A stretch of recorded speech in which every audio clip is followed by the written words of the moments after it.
This was a pretty typical day for me. I worked remotely from home and finished up around 6. From there, I headed into town to grab some groceries and stock up on a few items around the house. Even though it was a highway town, the highway wasn't actually all that busy, so none of the stores were ever too crowded. I pulled in and started shopping. While I was in there though, I happened to notice a guy looking at me. At first, I thought nothing of it. I probably just looked over at him at an awkward timing while he happened to be looking over at me. I kept going about my shopping, but a couple minutes later, and in a different aisle, I saw him again in the corner of my eye. He walked into the same empty aisle I was in and stood just 5 or 6 feet to the side of me. I kept looking forward and tried to find what I needed, but I noticed he wasn't really moving around or grabbing anything, so I just shifted my eyes a little bit over so I could kind of see him better. Even though I wasn't looking directly at him, I could tell he was looking at me. This time I said hi, then continued about my business. The man didn't say anything back to me. I hurried up and grabbed what I needed, and left the aisle. I went to the checkout counter and paid for everything, then headed back out to my car. I tossed everything in the trunk and got in, and when I looked up at the rest of the parking lot, there were maybe 30 or 40 other cars, but something felt off.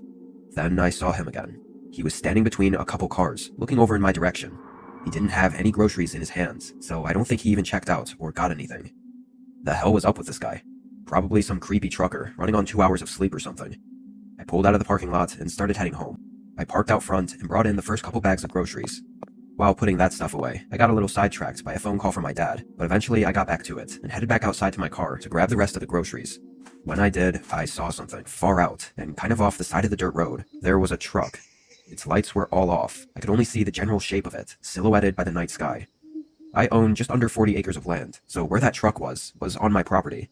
It definitely wasn't there when I drove home.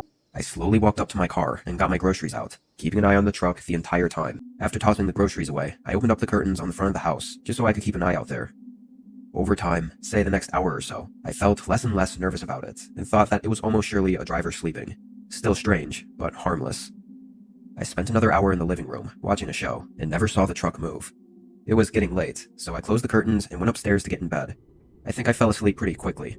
However, in the middle of the night, I woke up having to use the restroom, half asleep, and walked across the bedroom floor and into the hallway where the bathroom was. As soon as I opened the door, I heard a creak downstairs. I'd never heard that happen before. I listened for a second, then closed and reopened the door to see if it happened again, but it didn't. I walked to the end of the hallway and looked down the stairs. It was all dark down there, only a small amount of moonlight coming in from the kitchen windows. But there was something in that downstairs hallway. I could see a shadow moving ever so slightly on the side of the wall. I couldn't tell if it was actually in the hallway, or maybe outside the back door, and the shadow was just reflecting onto the wall, but I immediately felt my heart pumping. I quietly backed up and went back into my room, closing the door as slowly and carefully as I could, so as to not bring any attention. Then I got my phone and called the police.